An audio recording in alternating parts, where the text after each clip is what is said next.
খুব জোরে বৃষ্টি পড়ছে, তাই জন্য বাজার থেকে আমি মটন এনেছি। চলুন চলুন। এই দেখ বাবু, তোর জন্য আমি বৃষ্টিতে কি নিয়ে এসেছি দেখ। মটন। তাহলে বৃষ্টিতে আমি লাল লাল ঝাল ঝাল করে মটন ঘি রোস্ট বানাই। চুপি চুপি বাজার থেকে গিয়ে মটন নিয়ে চলে এসেছি। মটন খেতে খুব ইচ্ছে হলো, এত ঝরঝরে বৃষ্টি পড়ছে। বৃষ্টি পড়লেই তো একটু ঝাল ঝাল লাল লাল করে খেতে ইচ্ছা হয় না? সেই জন্য মটন সবাইও বাড়িতে ভালোবাসে, মটন ঘি রোস্ট বানাবো। দারুণ হবে। ঘি যা যা যা ধুয়ে নিয়ে আসো তাড়াতাড়ি। মটন ঘি রোস্ট। মাংসটা ধুয়ে নিয়ে চলে এসেছি। মাংসটা এখানে রাখলাম। এটা কষিয়ে টষিয়ে রান্না করব না, তার জন্য আমি একটু মাংসটাকে আগে একটু সেদ্ধ করে নেব। তার জন্য আমাকে আগে তো একটু মশলা করতে হবে, সেই জন্য শিলটা আগে ধুয়ে নিয়ে চলে আসি, মশলাটা করে নিই, তারপরে গিয়ে হবে। হ্যাঁ আসছি। শিলটা ধুয়ে নিয়ে চলে এসেছি। বেশি কিছু বাটবো না, খালি শুধু আদা রসুনটা একসঙ্গে বেটে নেব। আদা রসুন। কি ভাবছেন এইটাই কি মশলা বাটলে শেষ? না, এটা হচ্ছে প্রথম স্টেজের মশলা, আরও দ্বিতীয় স্টেজের মশলা আরও আছে। প্রেসার কুকারটা গ্যাসে বসিয়ে দিলাম, আঁচটা জ্বালিয়ে দিই। গ্যাসটা জ্বালিয়ে দিলাম। যেহেতু আমি একটা ঘি মটন রোস্টটা বানাবো, সেই জন্য পুরো রান্নাটাই আমি আজকে ঘি দিয়েই রান্না করব। 1 চামচ 2 চামচ ঘিটা গরম হয়ে গেছে। এবারে যে আদা রসুনটা বেটে রেখেছিলাম ওটা দিয়ে দেব। 2-3 মিনিটের মতো কষিয়ে নেব, যাতে কাঁচা আদা রসুনের গ্যাসটা চলে যায়। সে যে কোনো রান্না আপনি আদা রসুন দেন না কেন, একটু ভালোভাবে 2-3 মিনিটের মতো কষিয়ে নেবেন আদা রসুনটা, দিলে কাঁচা গ্যাসটা তার চলে যাবে, গন্ধটা। এবারে মটনটা দিয়ে দেব। পরিমাণ মতো নুন, হলুদ দিয়ে দিলাম। আঁচটা এবারে জোর রেখে ভালোভাবে মিশিয়ে নেব, যাতে নুন হলুদ আর মশলা যে আছে সেটা ভালোভাবে মাংসের মধ্যে ঢুকে যায়। 3 থেকে 4 মিনিট কষানো হয়ে গেছে, আর নয়। এবারে জল দিয়ে দেব। বাস, জলের সাথে মাংসটাকে একটু ভালো করে মিশিয়ে নিই। এবারে প্রেসার কুকারের ঢাকনাটা দিয়ে দিচ্ছি। বাস, 90% খাসি মাংসটা সেদ্ধ করে নিলেই হয়ে যাবে, কারণ এটা দেশির খাসি মাংস তো 2টো সিটি দিলেই হয়ে যাবে। আর আপনাদের সেদিকে তো রেয়াজি খাসির মাংস, আপনারা বুঝে সুঝে সিটিটা দেবেন, কিন্তু 90% সেদ্ধ করলেই খাসি মাংস সেদ্ধ হয়ে যাবে। আপনারাও 90% সেদ্ধ করে নেবেন, দেখবেন ঠিক খাসি মাংসটা সেদ্ধ হয়ে গেছে। 2টো সিটি হয়ে গেছে।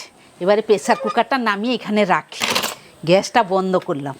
বাস, এখন ঠান্ডা হোক। এটা প্রথম স্টেজ গেল, এবারে আসছে দ্বিতীয় স্টেজ। একটা প্যান নিয়ে চলে এসেছি, আর মশলাগুলো সমস্ত গুছিয়ে নিয়ে চলে এসেছি।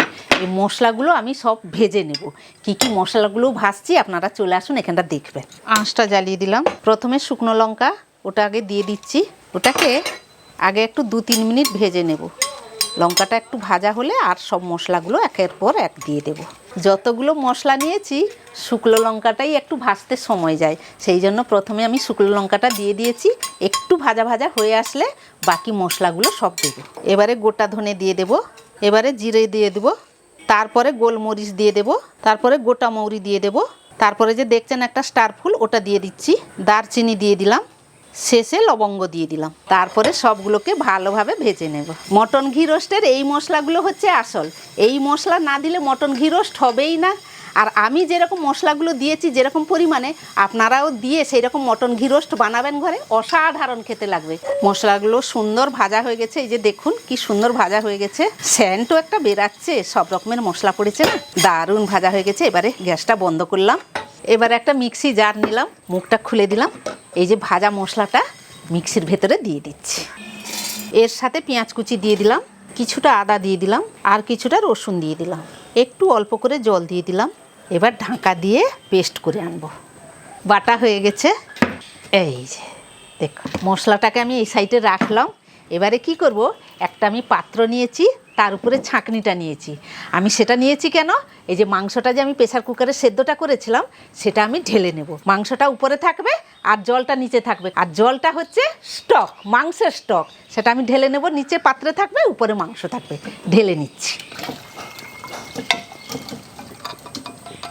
উপরে মাংস আর নিচে হচ্ছে মাংসের স্টক। সব গোছানো হয়ে গেছে। এবারে আসল রান্নাটা বসিয়ে দিই। তার জন্য কড়াই একটা নিয়ে চলে এসেছি, কড়াইটা গ্যাসের মধ্যে বসিয়ে দিলাম, গ্যাসটা জ্বালিয়ে দিলাম। আপনাদের যে বলেছিলাম এই রান্নাটা আমি পুরো ঘি দিয়ে রান্না করব, সেই জন্য ঘি নিয়েছি, আবারও আমি ঘি দিয়ে দেব। 1 চামচ দিয়েছি, আরও 1 চামচ দিয়ে দিলাম। ঘিটা গরম হয়ে গেছে, এবারে দিয়ে দেবো এই যে মশলাটা বেটে রেখেছিলাম, ভাজা মশলা, পেঁয়াজ, আদা, রসুন একসঙ্গে যে বেটে রেখেছিলাম ওটা আমি দিয়ে দিচ্ছি। তার সঙ্গে টক দইটাও দিয়ে দিলাম, দিয়ে সঙ্গে সঙ্গে নাড়াচাড়া করবেন। জানেনই তো টক দইটা দিলে ভালো করে নাড়াচাড়া করে নিতে হবে, নাহলে ফেটে যাবে। হালকা আঁচে কিন্তু মশলাটা ভালোভাবে কষবেন, যতক্ষণ তেল না ছাড়ছে ততক্ষণ হালকাভাবেই মশলাটা কষতে থাকবেন, দিলে দেখবেন তেলটাও ছেড়ে যাবে আর মশলাটাও কষা সুন্দরভাবে হবে। মশলাটা হালকা হালকা ভাজা হয়ে গেছে, এবারে কি করব, মটনের যে স্টকটা বেরিয়েছিল সেটা আমি পুরোটাই এই মশলার মধ্যে দিয়ে দেব। এখন জলটা ঢেলে দিই খাসি মাংসে, তারপরে চর্বিটা দিই, তো সেটা ঝোলের সময় দিই। এটা তো আর ঝোল হচ্ছে না, কষা হচ্ছে, সেই জন্য আমি আগে ওইটা চর্বিটা দিয়ে দিচ্ছি, পরে আমি খাসির মাংসটা দেব।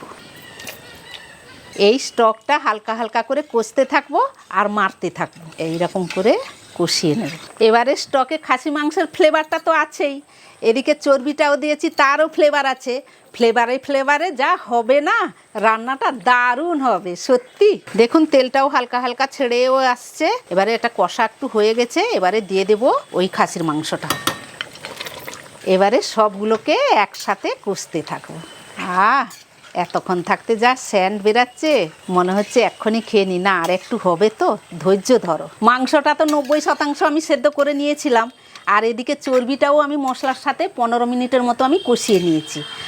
আর এমনি কষতে থাকবো, ঢাকা কিন্তু আর একদম দেবো না, ঢাকা দিলে আরও বেশি সেদ্ধ হয়ে যাবে। সেই জন্য এইরকম কষতে থাকবো, নাড়তে থাকবো, দিলে দেখবেন কি সুন্দর কষাটাও হয়ে যাবে, তেলটাও উঠে আসবে, এই করতে করতে মাখু মাখু টাইপের হবে। আর বেশিক্ষণও কষবো না, 5 থেকে 6 মিনিটের মতো কষবো, ব্যাস দিলে হয়ে যাবে। কিন্তু না, লাস্টে কিন্তু আরও একটা জিনিস দেওয়ার আছে। এদিকে 5-6 মিনিট হয়ে গেছে, এদিকে দেখুন মাংসটা কি সুন্দর মাখু মাখুও হয়ে গেছে, আর গ্রেভিটাও দেখুন, নয় পাতলা নয় একবারে শক্ত, কি সুন্দর মাখু মাখু টাইপের গ্রেভিটা, আর দারুণ লাগছে। যে লাস্টে আরও একটা জিনিস দেবো, সেটা একটা বাকি আছে, সেটা কি জিনিস জানেন, দেখাচ্ছি আপনাদের। এই যে দেখুন কারি পাতা, সেই কারি পাতা দিয়ে দিলে আরও স্বাদটা তার দুগুণ বেরিয়ে যাবে, দারুণ লাগবে খেতে, সত্যি বলছি। তাহলে এবারে কারি পাতাটা দিয়ে দিচ্ছি, এই কারি পাতাটা চুঁচলাম, দিয়ে ছড়িয়ে দিলাম।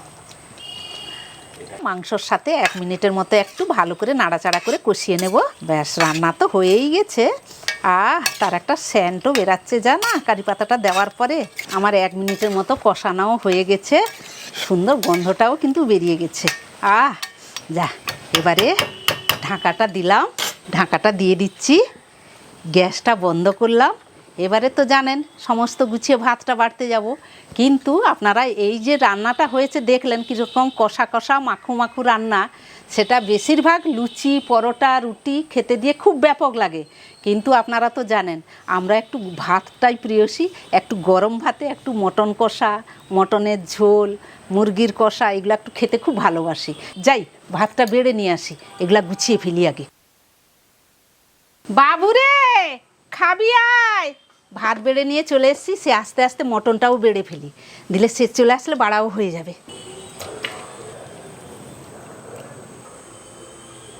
নে, গন্ধ এত দূর যাচ্ছে, পুরো ঘরে বসছি তত দূর গন্ধ যাচ্ছে, গন্ধ তো যাবে। অসাধারণ হয়েছে, মাখো মাখো টাইপের, কালারটাও দারুণ হয়েছে, অসাধারণ। খাই, তার নামটা কি বলতো? মটন ঘি রোস্ট। দেখেই মনে হচ্ছে খাপচা মেরে নি, খাপচা মারলাম। জাস্ট নিয়ে জাস্ট সেদ্ধটা দারুণ একবারে বেরিয়ে এলো। ভাতটা জাস্ট ভাঙলাম, মাংসটা আরও একবার দেখিয়ে দিচ্ছি, এই জাস্ট দারুণ সেদ্ধ। জাস্ট একটু কারি নিলাম, জাস্ট চর্বিটাও দেখাচ্ছি, এরকম জাস্ট দোলে দারুণ। জাস্ট সব কিছু ভাঙলাম, নিয়ে ভাতের সাথে মাখলাম, মেখে একটু চর্বিও নিলাম, সব কিছু নিয়ে কি ফ্লেভার গো মা, সত্যি তো এত সুন্দর রান্না, একবারে এটা আলাদা ধরনের, একবারে অন্য ধরনের ফ্লেভার।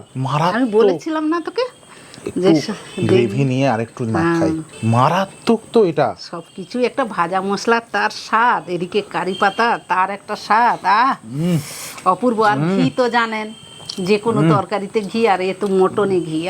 দারুণ দারুণ হয়েছে, দারুণ। যদি এটা বানান না বাড়িতে, বৃষ্টিতে তো মটন সবারই খেতে ইচ্ছা করে, মানে আমাদের বৃষ্টি হলেই শুধু মটন আসবে। তো মটন তো শুধু ঝোল তো সব সময় ভালো লাগে না, এইরকম যদি একটু খান একঘেয়েমি ছেড়ে না, বিশ্বাস করুন দারুণ। অসাধারণ খেতে লাগবে, দারুণ। আমি জাস্ট তোমাকে দিচ্ছি একটু, দিয়ে গ্রেভির সাথে নিয়ে জাস্ট এই না, মারাত্মক দারুণ মারাত্মক। মানে কি বলবো, এটা একটা অন্য ধরনের একটা স্বাদ। এই মটন তো ঘরে এমনি প্লেন ঝোল তো করি সব রকম মশলা দিয়ে, এটা তো দেখলেন আর এটা কিরকম দারুণ ভাজা স্বাদ। মশলা টশলা দিয়ে এটা একটা রান্না। লাস্টে তো দেখলেন কারি পাতা দিয়েছি, তার একটা স্বাদ, ভাজা মশলার একটা স্বাদ। আর আপনারা তো জানেন ঘি পড়লেই মানে মটনের স্বাদটা পুরো পাল্টে দেয়। পুরো পাল্টে দাও। যে কোনো তরকারিতে একটু ঘি পড়লেই ভালো লাগে, কিন্তু মটনে যদি ঘি দিয়ে রান্নাটা করেন অতুলনীয় রান্নার, মানে কোনো বলার মতো না। দারুণ। খাসি মাংসের যে একটা ফ্লেভার থাকে না, সেটা আরো ঘিটা বের করে আনে, তাই না? অপূর্ব, হ্যাঁ অপূর্ব। দারুণ। অনেক রকম খাসির মাংস খেয়েছেন, অনেক ভাবে ট্রাই করেছেন, একবার এইভাবে ট্রাই করুন, এইরকম করে রান্না করুন, আমি যেরকম করলাম। মানে সেই স্টকটার জন্য হ্যাঁ দারুণ দারুণ দারুণ দারুণ। ফ্লেভারে পুরো মুখের মধ্যে মারামারি করছে। চব্বচস্য করে খেতে থাকি। হ্যাঁ। বৃষ্টি পড়ছে, বাড়ির সবাই মিলে এখন খেতে বসবো। এরকম জাস্ট নালিটা নেবেন, স্বর্গসুখ স্বর্গসুখ। অবশ্যই বাড়িতে এরকম ভাবে ট্রাই করুন। আর বেশি কথা বলবো না, কারণ এত সুন্দর রান্না, এখন ঝাঁপিয়ে পড়তে হবে। সামলাতে পারছে না, সে কথা বলবে কি। আজকের জন্য এইটুকু। আবার ফিরে আসছি অন্য রেসিপি নিয়ে, ততক্ষণ আপনারা ভালো থাকবেন, সুস্থ থাকবেন, ভালো মন্দ এইরকম- খাবার খাবেন। আর এতদিন ভিডিও আসেনি, কারণ আমি একটু বাইরে ঘুরতে গেছিলাম দার্জিলিং, সেই জন্য এতদিন ভিডিও আসেনি। এবার আবার রেগুলার আসবে, পুজোর নতুন ধামাকা রেসিপি আসবে। সবাই সাথে থাকবেন, ভালোবাসা দিতে থাকবেন, আর সবাই এই মাটন ঘি রোস্ট খেয়ে বলতে থাকবেন দারুণ।